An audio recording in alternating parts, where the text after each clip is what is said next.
YouTube, Watchify here with another video. In this one I'm going to take a closer look at the still popular Citizen Tsuyosa yellow dial, which is the model NJ0150-56Z. This watch was a hot seller in 2023 and is the latest add to my collection, so I'll give you my honest opinion on it. First off, if yellow dials aren't your thing, this NJ0150 line also comes in green, blue, white, and black dial options as well. The NJ0151 models add a good-looking gradient teal and light blue dial option. For me though, this yellow dial color was what attracted me to this watch. Basic specs are a 40mm case size, 44.2mm lug-to-lug distance, and 11.8 millimeters for the case thickness. The automatic movement used here is the Miyota 8210 that has a 45-hour power reserve, 21 joules, and beats at 21,600 beats per hour. The movement features hacking and hand winding capabilities, and also Citizen gives you a flat sapphire crystal with a magnifier over the date window. Another thing about this watch is that it only has 50 meters of water resistance rather than the more common 100 meters of water resistance you often see with these type of watches. Taking a tour around the case, you notice on the side profile how the lugs take an angled rather than a gradual downturn. These sharp angles continue to the top of the lugs where the case meets the bracelet. The unsigned push-pull crown is at 4 o'clock and is recessed. Underneath, you get a see-through screw-down case back that gives you a good view of the gold-colored accents of the 8210 movement. The sides of the case are polished, as is the chamfered edge. Transitioning to the top of the case and lugs, you now see case finishing that I feel is pretty good quality. The polished bezel tops off the design.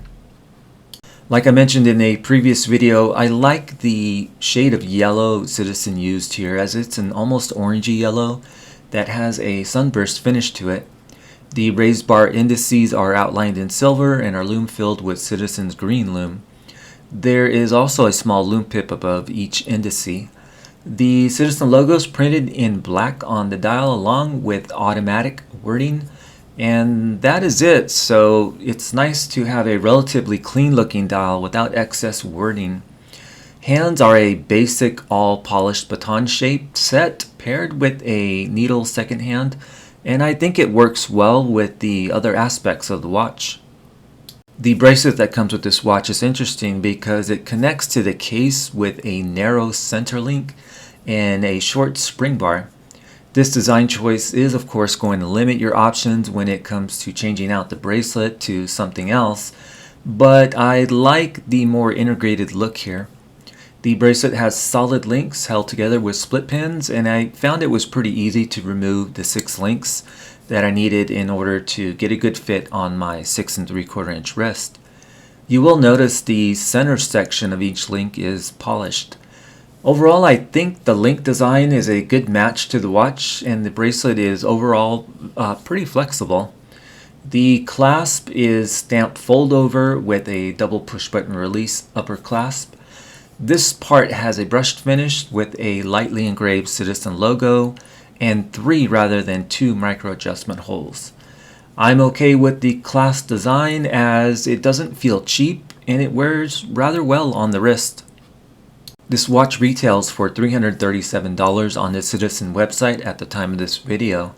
The lowest price seen on eBay from reputable sellers I found was $260, which I think is a great price for this watch. I got mine from my local Macy's department store, and I think that Citizen has made a good decision in making this line widely available. I even see them on Amazon selling for around $300. I feel this is a winning automatic watch design for Citizen, and I've enjoyed wearing it over the last couple of weeks. It comes across as a higher end looking dress watch that pairs well with business casual attire also. What I like about this watch is the dial color, of course, the sapphire crystal, gold accents on the movement, the bracelet, and the case dimensions and design. 40 millimeters is a good size for this watch, I feel. I do have to mention that it is not very easy to manually wind the watch due to how small and recessed the crown is. Another negative for me is the only 50 meters of water resistance. I know some might not like the Cyclops magnifier or the stamp fold-over clasp at this price, but I don't have a problem with it considering what you get with the rest of the watch. On another note, I can't tell where this watch was made as it isn't mentioned anywhere on the case or box. So far I'm really happy with this watch, and I feel it could be a keeper for me in terms of being a long-term member of my collection. I am primarily a Seiko guy, but it's nice to see Citizen step it up in their automatic watch lines, so I hope they continue to do so.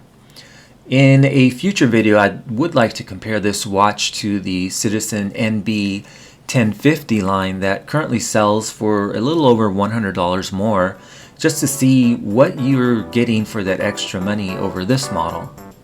That's going to be it for this video. If you found it helpful or interesting, feel free to leave a like, comment, or even consider subscribing. I of course wanted to thank you for watching, and hopefully I'll see you in another video.